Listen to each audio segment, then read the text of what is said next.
Welcome to the Arizona Civics Podcast, where we focus on strengthening civic education in Arizona. Our mission is to support educators, engage with experts, and connect with community leaders to enhance civics for students across the state. We're excited to have you tune into the podcast as we elevate civics for educators and students in the Grand Canyon State. Along the way, we'll be joined by some longtime colleagues and friends, along with some new friends who share our passion for civics and Arizona. I'm your host, Liz Evans, Program Director for Civic Education and Outreach at Arizona State University's Center for American Civics. Let's work together to make a difference and inspire the next generation of citizens.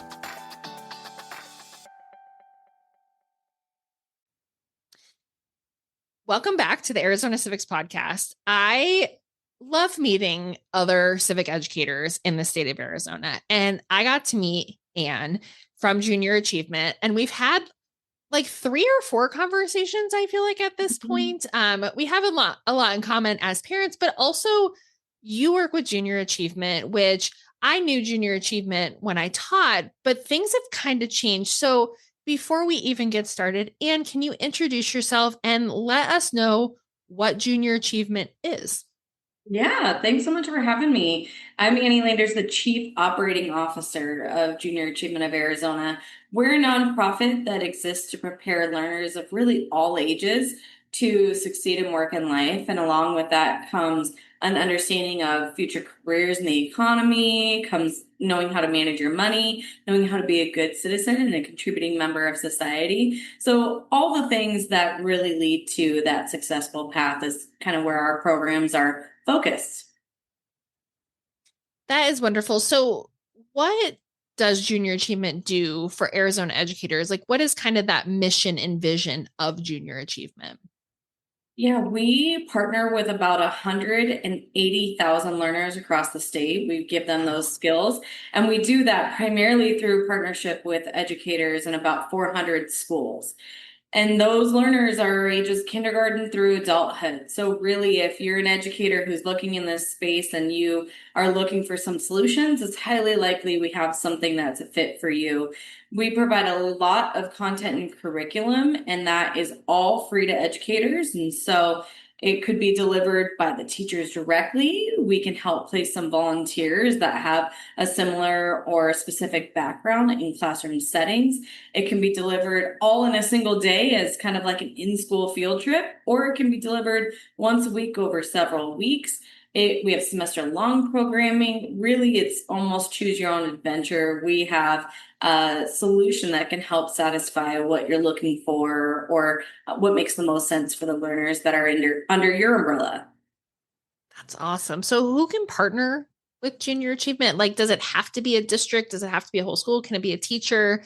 And then where does Junior Achievement currently partner with learners?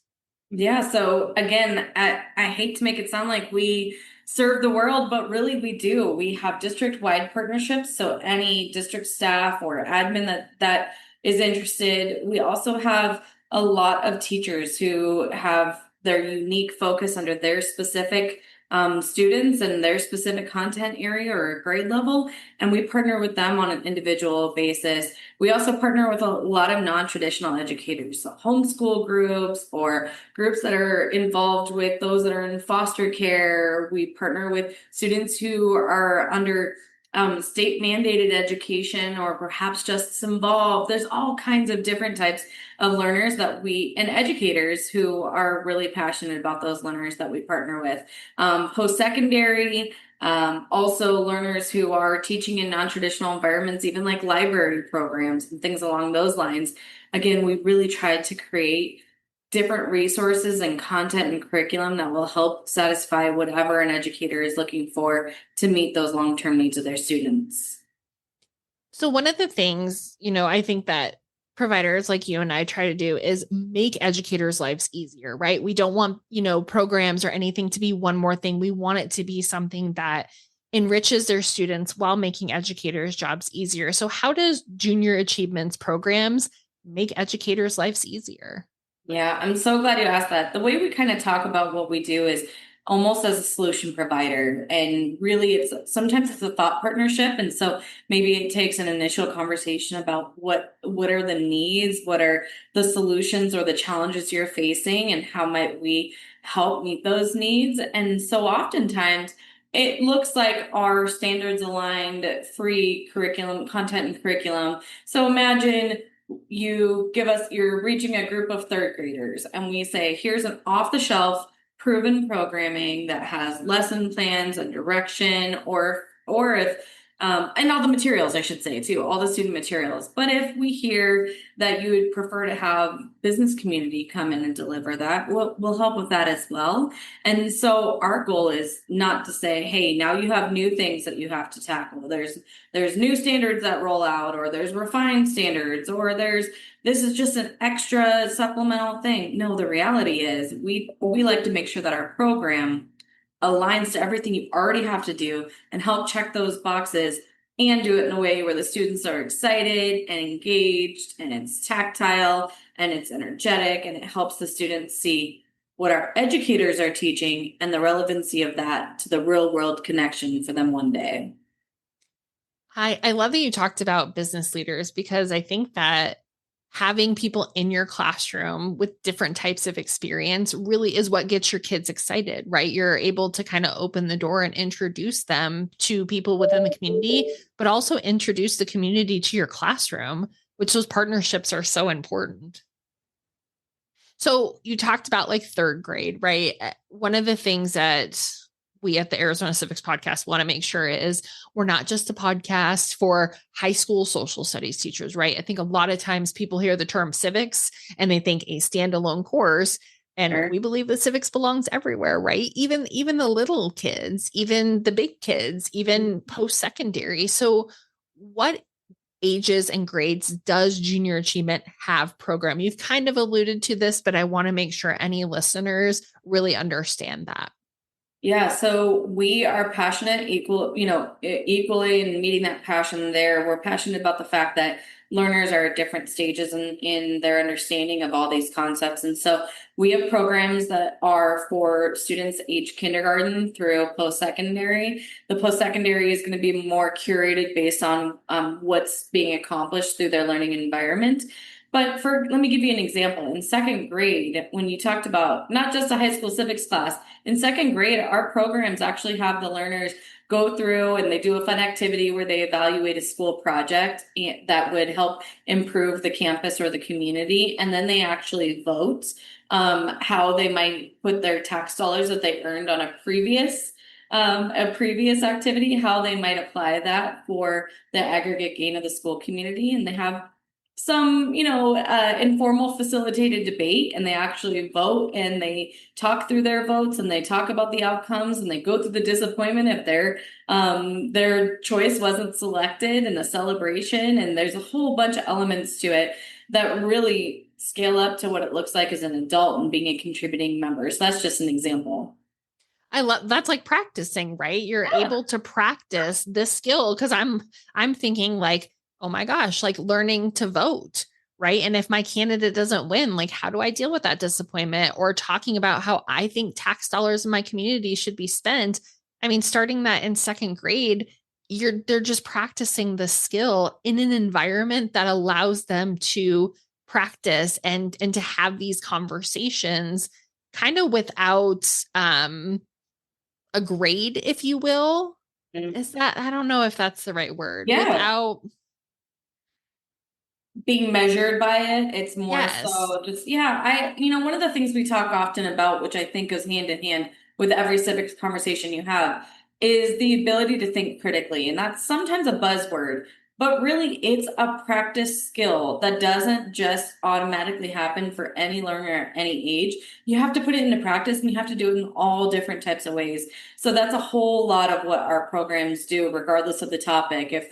Even when they're learning about how to manage money or they're exploring career paths, we're actually giving them some of those foundational skills and critical thinking that then parity over to any conversation you're having, whether it's a formal civics conversation or just knowing how to navigate divergent thinking as an adult. you're able to draw on some of those critical skills that you learn, whether that's second grade or in high school or as a young adult through junior achievement. Do you have any examples for high school? Because we talked a lot about elementary school, which I love because elementary school teachers just have a really special place in my heart. But what about if I'm a high school teacher? What kind of programming do you have or lessons? Yeah, so we have a variety of different lessons, but one I think is really keen for high school teachers is that we have what we call our essential skills credential that really helps learners master 6 different competency areas. And all those competency areas really dovetail into civics and, for example, collaboration, cultural agility, communication. And so through some of those activities, they're also gaining access to some analytical tools that help them evaluate where they might land on a particular issue or a topic, or even solve a work problem in the future. And so whether that's as practical as looking at a decision tree or a 2x2 matrix, they're applying that in some of these programming to look at solving business problems, but also being able to say, where do I stand on this particular topic? And it's different in that facilitated debate with some of their peers. How do I navigate that when I think differently about my class, what my classmates might think about, or perhaps what I'm reading in the news, and being able to kind of decipher some of that. So that's what it looks like at a more advanced level in the high school world, or in second grade. They're still putting it into practice. It's just a little bit different.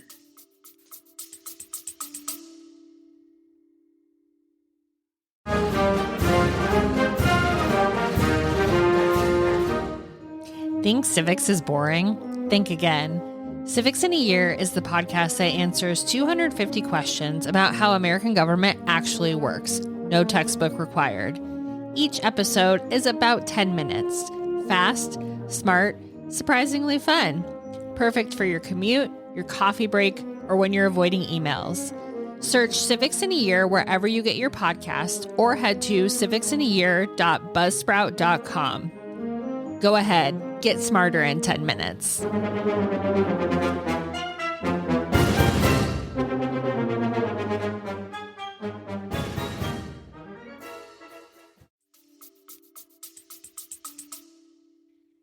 I appreciate that, because critical thinking and the ability to look at a business problem, I'm mid-career, I guess you could say, and I still do those things. Like, that is something that's evergreen regardless of what job you have, right? Because we all as adults have to do those things. And I think that employers appreciate somebody who can come in with those critical thinking skills, or somebody who has come in and they can practice, being in a team meeting and saying, I disagree and here's why, and having those conversations, because again, they've already practiced in this laboratory that is their high school classroom.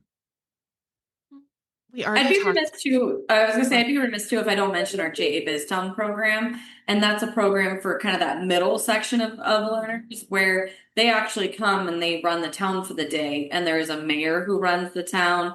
They actually vote on citizens of the day and various issues, and so from a civic engagement standpoint, I think it also demonstrates and helps the students see how it's interwoven into every part of what we do, whether we realize it or not. So there's subtle and very overt opportunities for learners through the junior achievement programs.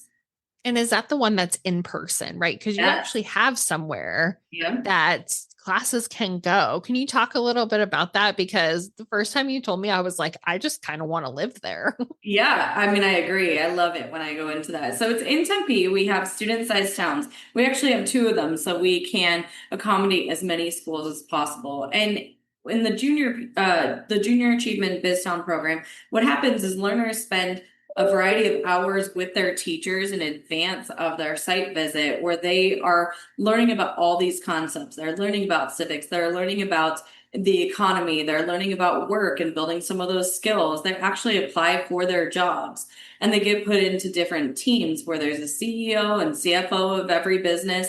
And then all the jobs are relevant to the rest of the specific business they're in. And they come run the town and the economy for the day. And they're learning, like I said, there's a mayor who's kind of the point person who runs all the town meetings, who gets the day started, who introduces all the CEOs, and they actually run the town for the day, and they put all those skills into practice. So it's not a field trip. Yes, the district may mark it as a field trip, check mark it as a field trip, but it's not a field trip.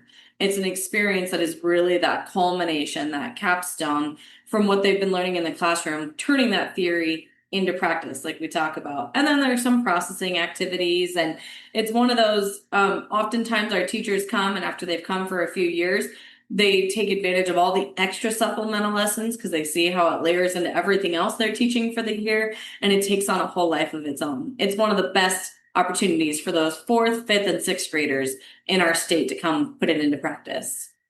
That sounds so cool. Is there a cost associated with that for districts? So there is. We do have a student cost. Right now, we help subsidize our cost to run it of about $18 a student. And I will say, at face value, people hear that and they think, oh, that sounds like a lot.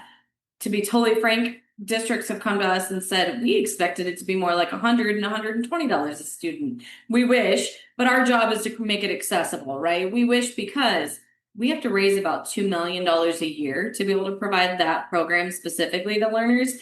So it's a lot of hard work, but we're so passionate about the impact that we see through BizTown and through all of our programs that's what we're here for. That's our job, is to help sustain it for the long term. I love that so much. So have we talked about all the other core topics that are integrated into junior achievements programs? Yeah, Looking the down core our list. topics, the critical thinking really underpins everything that we do, but all of our programs are really rooted around career readiness and financial literacy and entrepreneurship. And so as you can imagine, the civic side plays into all elements of all of those types of programming.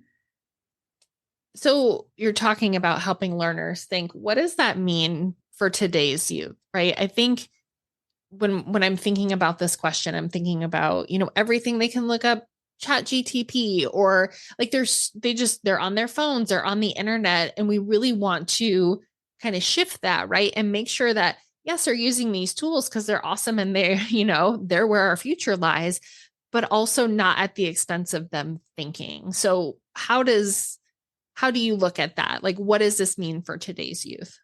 Yeah, we like to think about this type of experience as first and foremost, oftentimes helping them unthink or relearn how to think.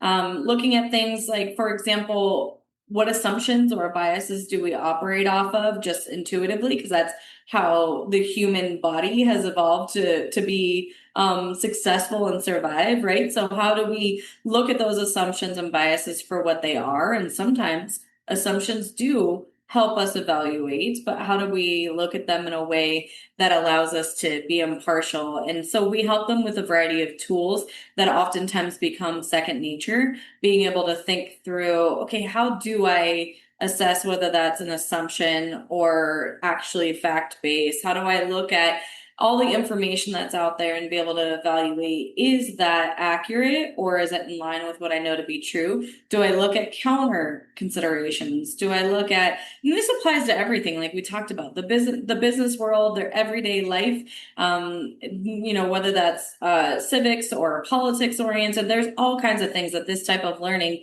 or this type of approach will help them evaluate the thinking that they're doing in their future. So it's really unwinding ways that they may have learned to think and helping them become not just a process thinker, but an analytical thinker, and then a thinker that helps them be productive as employees, part of the future workforce, leaders in their family, and also, of course, contributing members of society as a whole. I love that it sounds like we're looking at that from a lens of curiosity, right? Like, what are my assumptions and biases, especially if I'm looking at entrepreneurship and I want to have a business? Like, it's actually really important for us to acknowledge what our assumptions and biases are, because it's going to be helpful to our business, right? And that whole unlearning process can be really fun, even as an adult. So students, if you're listening to this, like, we're still doing this as adults. It's just part of being a human being.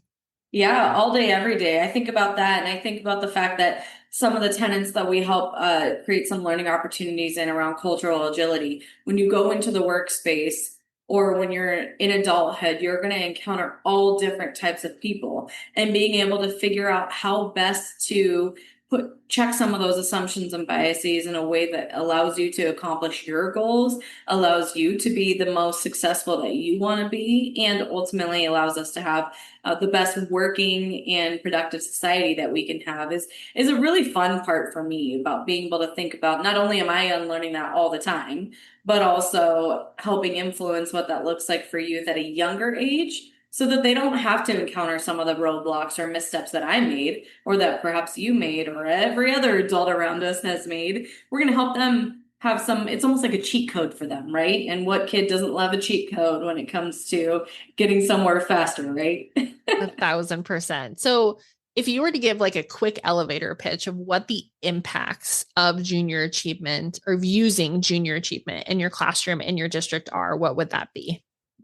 So from the educator lens, I'm going to take it twofold. From the educator lens, we know that our students actually are more engaged in the learning experience ongoing, not just through the junior achievement program, but for content, CTE programs. They're more engaged because they see that real world connectivity and relevancy. We also know that in some of our more advanced programs, we're seeing a decrease in absenteeism, increase in sense of belonging and school culture. There's a whole bunch of components that are really attractive, of course, on the educator's side.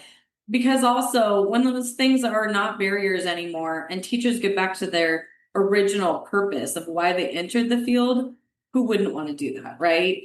From the student lens, we track our alumni data across the country every few years, and we see really, really profound impacts. We see that our learners learn, our JA alumni learn more, or earn more, forgive me, they earn more. We see that they are more satisfied in their future careers. We see that we have learners who are more likely to start a business and employ more than 100 people and generate more than $10 million in revenue every year. We see that our learners are more likely to get some form of advanced degree, whether that's graduates or even with trade and certificate programs. So we know that by supporting what teachers are doing in the classroom, by again creating that relevancy and creating this foundational knowledge for these learners, we're setting them on the path to future success. That is like, that impact is incredible. I'm like, I know this is an audio podcast, but I feel like my jaw was just like hanging open because I mean, that's what we want as educators, right? We want things that are impactful and improvement. And that is more than impactful improvement. So what's next for junior achievement? Like, what do you guys have coming down the pipeline? Yeah, so for over 70 years in Arizona, 100 years across the country, we've been supporting teachers and educators through supplemental in-class programming. Of course, it's most of it's free. It's all standards aligned, so it helps check those boxes.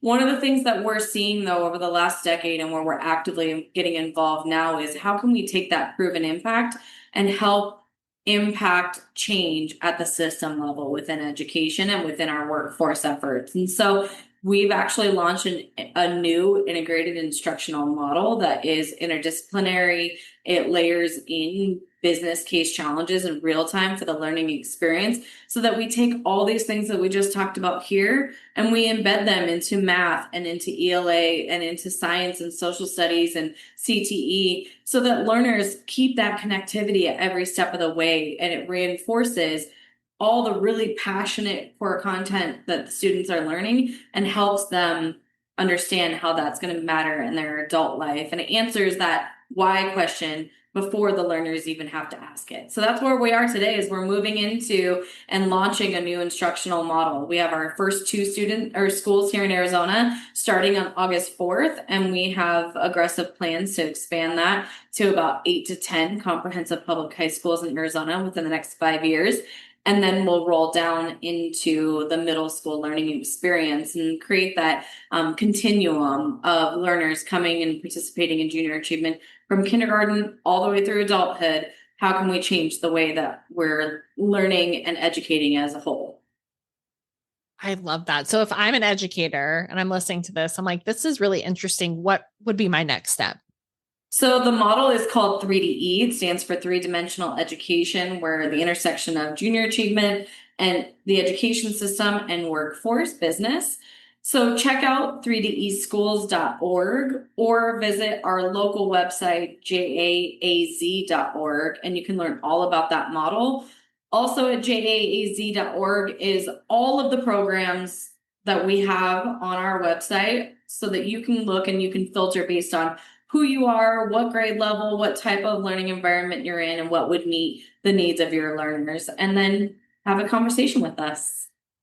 I love that. Annie, thank you so much. I know we've had multiple conversations, but I'm so excited for listeners to hear this because, and I had shared with you the whole reason we're doing this podcast is we're just trying to make sure that educators have everything that they need. And this makes me wish that when I was a middle school educator for 13 years, that I had been introduced to this, because I think sometimes as educators, there's so much out there and it gets so overwhelming until we hear, what can this do and how can this benefit my students? It doesn't really click. So thank you so much for taking the time to chat with us. Listeners, I will put all of these websites and their socials too in our show notes if you are interested. Thank you so much. Yeah, thank you so much. Thanks for tuning in to the Arizona Civics Podcast. We're so glad you joined us. Before you go, don't forget to follow us on social media to stay connected and get updates on upcoming episodes, resources, and more. You can find us on all social media platforms at ASU Civics. And make sure to sign up for our newsletter for exclusive content, event announcements, and tools to help bring civics to life in your classroom and community. Visit civics.asu.edu to subscribe. Until next time, let's keep working together to inspire educators, students, and communities to make a difference. See you soon.